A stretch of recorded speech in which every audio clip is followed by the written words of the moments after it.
ഒരു പ്ലാനിങ്ങും ഇല്ലാണ്ട് പോയ ഒരു കുഞ്ഞു യാത്രയുടെ വലിയ വിശേഷങ്ങളാണ് പറയാനുള്ളത്. ഈ യാത്ര പോകുന്ന സമയത്ത് മനസ്സിലുണ്ടായിരുന്നത് ഒരുപാട് നല്ല ഫോട്ടോസ് എടുക്കണം, അവിടെയുള്ള വ്യൂ എല്ലാം കണ്ടും അതൊക്കെ ക്യാമറയിൽ ഒപ്പിയെടുക്കണം. ഇങ്ങനെയൊക്കെ വിചാരിച്ച് പോയൊരു യാത്രയിൽ ബസ്സിലുള്ള മൊമെൻറ്റുകൾ മാത്രമായിട്ടാണ് ഞാൻ തിരിച്ചു വന്നത്. കഥ പറഞ്ഞുതരാം. നമ്മളിവിടുന്ന് 5:40 കോതമംഗലം ഡിപ്പോയിലെത്തിയത്.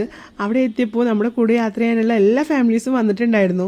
ഇതുവരെ കാണാത്ത ഒരു പരിചയമില്ലാത്ത കുറേ ആളുകൾ.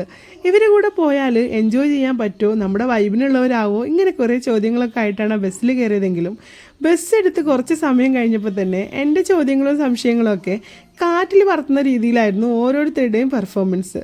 പാട്ടുപാടി, കഥ പറഞ്ഞ്, അന്താക്ഷരി കളിച്ച്, കടങ്കഥകൾ പറഞ്ഞ് അങ്ങനെ സമയം പോയതേ അറിഞ്ഞില്ല.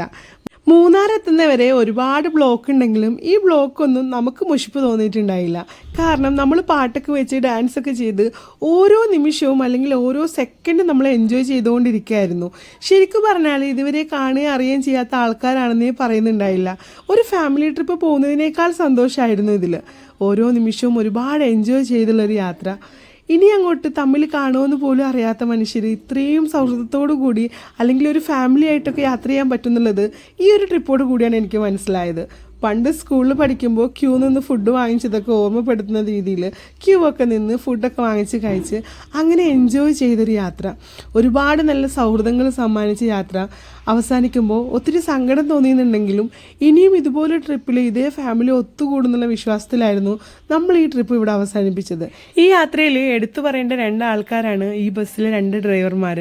നമ്മുടെ കുടുംബത്തിലെ ഒരു മൂത്ത സഹോദരന് എങ്ങനെ നമ്മളെ സുരക്ഷിതമായിട്ട് കൊണ്ടുപോയിട്ട് തിരിച്ചു കൊണ്ടുവരാൻ പറ്റുമോ അതുപോലെയായിരുന്നു ഇവർ നമ്മളെ കൂടെ ഉണ്ടായിരുന്നത്.